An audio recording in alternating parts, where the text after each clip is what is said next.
Welcome to Dig Deep, the mining podcast. In this podcast, we go deep into mining news, hot topics, and live interviews with mining professionals and leading figures in the mining industry. Introducing your host, Rob Tyson, founder and director of Mining International and Mining International Executive, a leading global mining recruitment and headhunting agency. Hi, mining community. Welcome back to another episode of the Dig Deep, the mining podcast. And today's guest is Gregory Beischer, who's the president and CEO of Alaska Energy Metals Corporation, who are advancing their Nikolai Project, a sulphide nickel and battery metals project with a multi-million-pound nickel potential, and aiming to supply the essential strategic metals required to secure Americans' energy future and drive electric vehicle revolution. Gregory's a seasoned explorationist with a solid track record of success and highly knowledgeable on the geology of magmatic nickel, copper, platinum deposits. He sits on the board of Alaska Resource Development Corporation and serves on the Alaska Minerals Commission. And he's here today to tell us a little bit more about the company and what they're looking to achieve. So that's welcome, Gregory, to the podcast. How you doing, Gregory? I'm doing great, Rob. Thanks very much for the invitation. Yeah, and I appreciate your time as well. And obviously you're in London at the moment. Same place as myself, but obviously you're originally from Alaska. So I wonder if you can tell us a little bit about your career and about your background so our audience knows a little bit about yourself. Yep. Well, that's right. Alaska is home base for me and has been, well, ever since 1995. But it is nice to visit here in London, although, I don't think the weather's all that much different between Anchorage and London right now, although I know we've got more snow at home. But yeah, great to be visiting here, talking about our new company. But yeah, on the background, I ended up in Alaska as a young geologist working for Inco. At the time, Inco was the biggest nickel mining company in the world, now gobbled up by Vale. But I was sent to Alaska to look for nickel at a specific spot that I've now reacquired, the mineral rights to the Nikolai Project. And so we're working on it again. I spent 5 years working on it for Inco. We made some really interesting discoveries. It wasn't enough to keep the company still in Alaska, but now things are different for nickel, and I've come back to it. So yeah, I wonder if you can just tell us a little bit more about Alaska Energy Metals Corporation as an organization. Sure. Fairly new company. We've really only started it in April of this year. We were quite successful in raising funds for the project. Canadian 12 million was raised, and I immediately began drilling exploration drill holes on the nickel mineralization that I knew was there from past work. There was historical drill holes that intersected rather astounding thicknesses of nickel sulphide mineralization, thick, and it's continuous. The grade, the concentration of metal is not really high, but given the homogeneity of the deposit, its continuity, we think that there's enough there to potentially have a very profitable, large-scale mining operation. We have a lot more work to do to prove that the nickel is really there, but we're off to a great start. We recently announced the maiden resource for the project. It's two separate deposits, at least they're separate right now, two separate deposits approximately 3 kilometers apart. And in total, between the two, there's contain nickel of more than 1.5 billion pounds. That's a big number, but I'm confident that when we drill further holes in between these two deposits, we're going to end up joining them together. And if I'm right in that, then we've really got quite a large nickel deposit that will be measured in many billions of tons.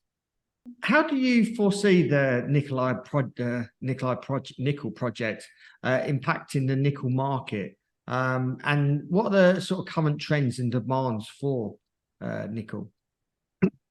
Well, the thing I like the most is that this is a nickel deposit on American soil, and potentially can supply some of the United States nickel needs. 100% of the nickel that the U.S. consumes is imported. Good neighbor Canada sends a lot of nickel to the United States, around half of U.S. consumption.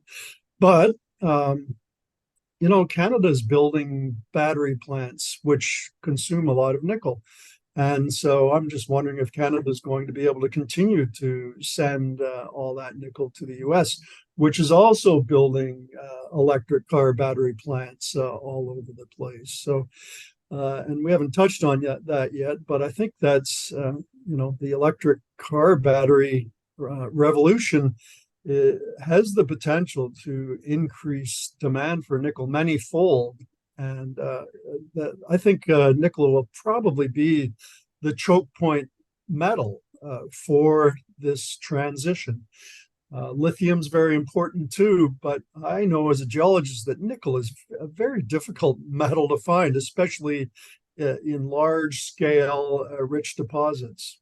So I think these bulk tonnage, lower grade deposits are probably the next generation, the future of nickel mining. Are there any specific market challenges or opportunities that Alaska Energy Metals is addressing through this project? Well, yes. I mean, there's on any exploration development project, there's always risks. First of all, the things we can control, such as metallurgy, recovery rates for the metals. We've got lots of testing to do on that. There's always risk of opposition to a project. I think we're in a very formidable spot here in Alaska with no particularly strong environmental or ecological considerations. So those are things somewhat in our control. Market forces are not. And I think one of the potential risks, and what we're seeing right now even, that there's a strong demand for nickel, projected to be very, very strong demand, yet the price of nickel is not that strong. And honestly, the projections for the next couple of years are not that strong. And I think the main reason is that Indonesia, New Caledonia, Philippines, countries that are producing laterite nickel have the capability to expand their mining rates to meet that demand. And so I think that's what's keeping the price and the projections soft. You mentioned obviously Canada is sending a lot of nickel into the US. I just wonder if you can just explain how the actual domestic nickel production is different than some international nickel production. I suppose what are the pros and cons? And obviously, given the US has only one active nickel mine left, how does the country anticipate becoming a leader in the EV revolution under these current circumstances? Well, the current United States administration certainly is promoting adoption of electric vehicles and renewable power sources, things like this. But it's got to be sure that it's got the raw materials and that there's a secure, regular supply of them. And right now, I think the United States is really at risk because it's given up a lot of its metal supply lines. It hasn't certainly actively encouraged mine development in its own country, but I think it has to, or it'll continue to be highly vulnerable to supply disruptions that will be quite undesirable. So that's something I think the United States really has to work on. When it comes to nickel, as I mentioned, it's not that common a metal, and it's restricted to associations with very specific rock types, which are not commonly distributed over the earth generally, and especially not in the United States. Alaska, Montana, Minnesota, Michigan, these are about the only states where geologically nickel can occur. So if the United States wants to mine nickel at home, then it better get it underway, and Alaska would be a great spot. I think Alaska generally could prove to be just a major reservoir of battery type metals, energy metals, including nickel. Alaska's been a spectacularly wealthy state because of oil, and it still is producing major amounts of petroleum on the North Slope. But our great state has the potential to be just as strong in metal production as well, provided that the federal government, along with the state government, encourages that development. I suppose following on from this, and obviously limitations of nickel in the US, hypothetically speaking, what would happen if the US had no access to nickel and supply disruptions did kick in? What do you think would be the consequences if such an event occurred, or a similar kind of event where there is a limited supply of nickel for what the US are looking to achieve?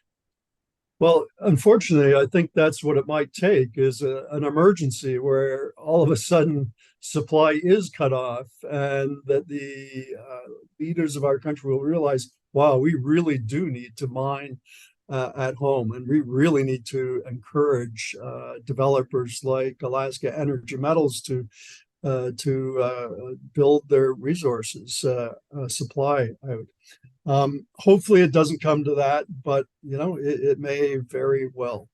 And so we'll have to see how that comes about. But a big supply disruption is going to disrupt the smooth transition or expansion to electric vehicles, not to mention the myriad other things that nickel is used for, from aerospace applications and to stainless steel being right now the main use for nickel. Yeah, it's extremely important metal, but all the metals are important, and the United States really has to secure supply lines and more aggressively encourage domestic mineral development.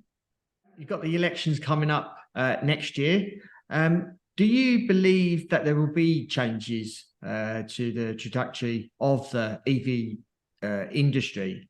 And should that change take place if there's obviously new leadership? Yeah, I think if there's a change in leadership, things will change. It seems like the right-leaning Republican side is more pro-business, more pro-resource development than the somewhat left-leaning Democratic side. And then, so that's good. Maybe the policies towards mineral resource development might be more favorable under Republican administration, but at the same time, Republicans are less inclined to force a transition to electric vehicles, which is more or less what's being done right now by more left-leaning federal and state government. There's mandates to move to electric vehicles, and some people don't accept that. They don't like being pushed into anything. My personal feeling is that people are going to adopt electrical vehicles as a choice because they're fun to drive, they accelerate very well, and as the charging infrastructure is built out, I think they're an exceptionally nice vehicle to drive, and I think they'll continue to be adopted by the population no matter what government is in charge. I wonder if you can just provide us on the environmental considerations taken into account in the development of the Nickel project. I suppose current and future environmental considerations. Right. Well, that's the main reason I think that we should develop resources at home in the United States and in Canada, where we have the world leading environmental regulation and oversight. We really do know how to do it right here. The mines, at least the ones in Alaska that I know very well, they're just excellent operations that are very protective of the environment. And that's not the case all over the world, unfortunately. And that is a difference between the type of nickel that's produced by the main producers in Indonesia and the other equatorial countries. That's what us geologists call laterite nickel.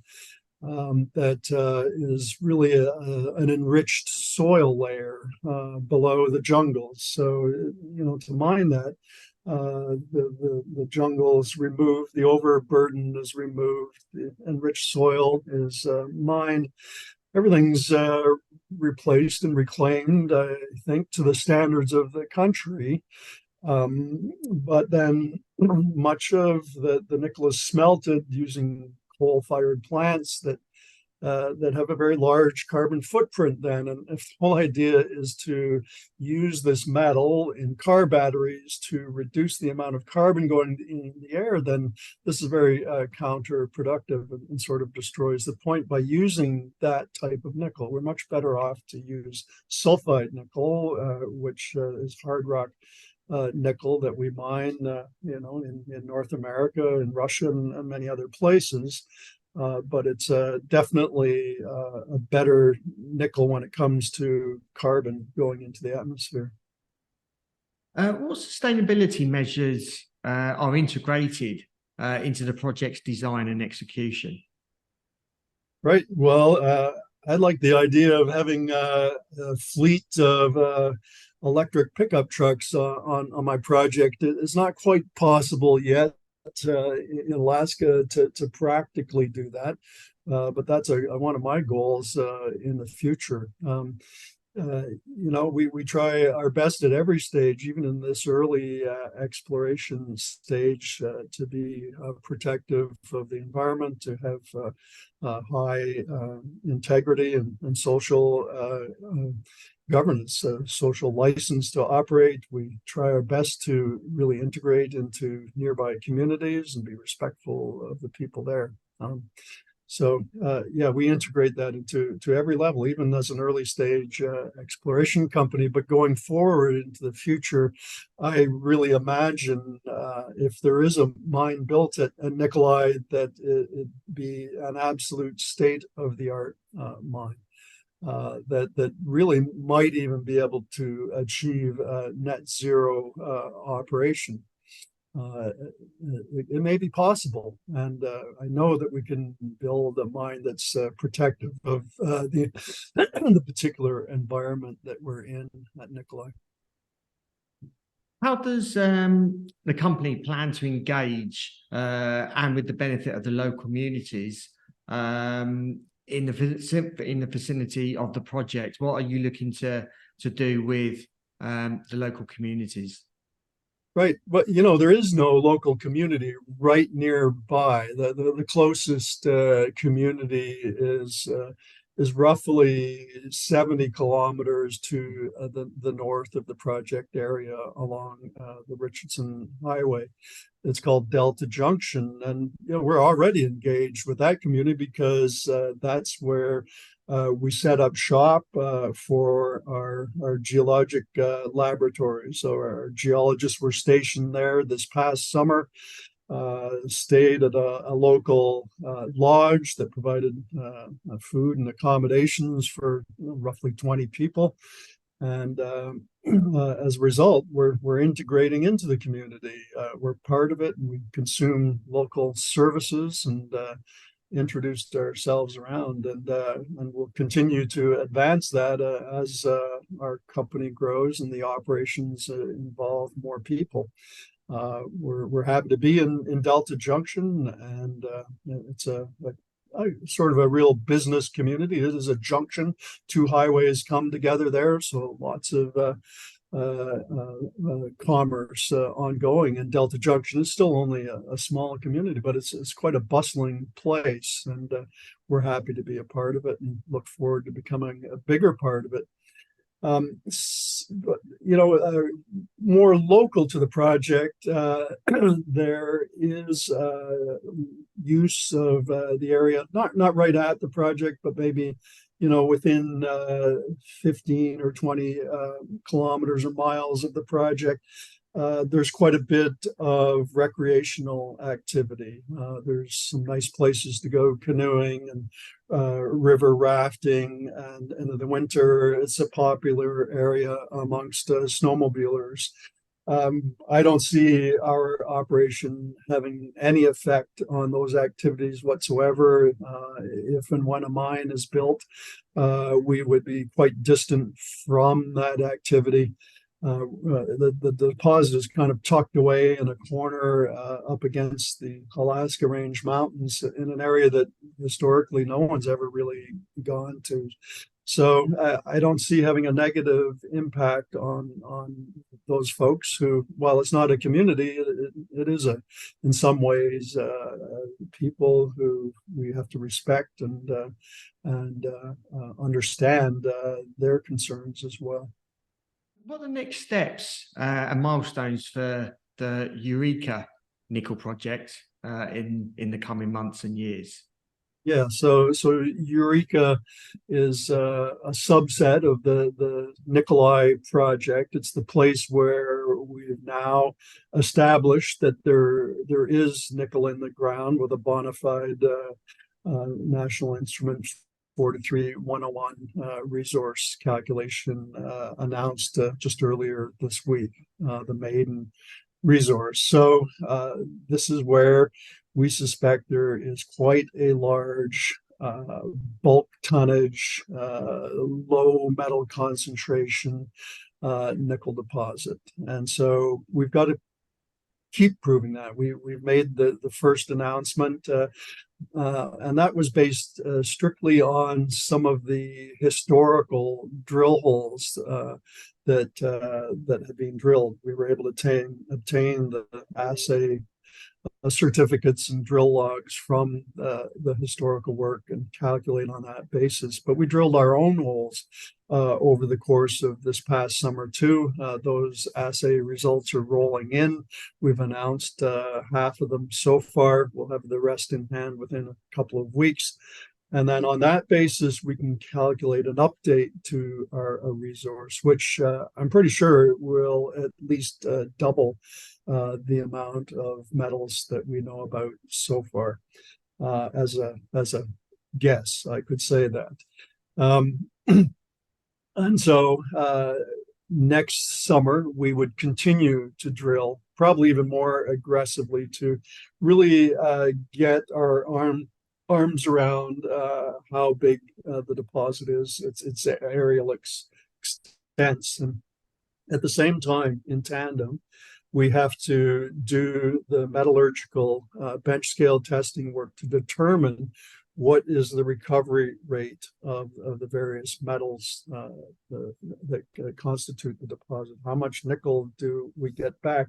Does the platinum and palladium that we know exists go with the nickel? Or there's so many combinations and permutations and testing optimization that'll have to be done. It'll take years really to work on the metallurgy and the recovery, but we'll get the initial results sometime about 6 months from now. That, of course, then all plays into the early economic studies, which we would start late next year, a pre-feasibility study, and then in the ensuing year move to a feasibility study full blown. So those are the sort of steps a project like this has to go through. We will build out the value of the company on the basis of this bulk tonnage deposit that we know about. But at the same time, there's potential to discover high-grade sulphide deposits as well. And, that could make a huge difference. We've developed some very strong drill targets, and we'll test that potential next summer with a sort of roving drill that's meant to try and make new rich discoveries. So exciting times for the project. Next summer will be a great time for our geologists in the field. Yeah. And lastly, and concluding, what's the outlook for the sort of next 6 to 9 months? And is there anything else that you'd like to add and tell our audience? Yeah, no, plenty of news flow. As I mentioned, assay results to be published, new resource update to publish, metallurgical results, and then we'll raise money in advance of next summer's drilling campaign. It'll be an aggressive campaign, and I think we will have a very good chance of raising all the money that we need. We've had a lot of interest in our project, and it seems like people are really supporting what we're doing. So we look forward to ramping up next year to a bigger program. Thank you for your time, Gregory. Really appreciate you giving us an update on Alaska Energy Metals. Wish you well for the remainder of the year going into 2024. If our audience wants to reach out to you, if they have any questions, how can they go about doing that? What social media are you on, providing obviously all the news flow? Yep, by all means, you can find us in the usual spots, Rob. And the only other thing I'd just point out is that, right now our shares are trading at around 55 cents. The market capitalization of the company is just $30 million. You compare us with some of our peers, for example, Canada Nickel, who's a few years advanced of us, but developing a similar deposit. They measure their market cap up near $200 million. So I think as this news unfolds over the next 6 to 9 months, investors might look for us to gap up to a similar market capitalization and share price. So I'm glad you made contact. Please do keep an eye on our progress, and I'll certainly do my best to keep you and your followers informed. Yeah, certainly will do. And you're more than welcome to come on sometime later next year and give us an update on the project. I'd like that. Thanks. Yeah, great. Thank you for listening. Hope you enjoyed that episode. Obviously, as Gregory mentioned, nickel is in short supply, especially at the moment, and especially short supply in the US. So appreciate your continued support. Please keep sharing these episodes. Like I said, I always share these episodes with people within our mining industry, but also people outside of our mining industry, because we want to promote mining. And there's a lot of examples as to why mining is a great industry to be in. So really appreciate your continued support. Please keep sharing these episodes far and wide to get the message out. Well, until next time, happy mining. Thank you for listening. Remember to reach out to Rob via the show notes, and be sure to subscribe and leave a review. Until next time, happy mining, helping each other to improve the mining industry.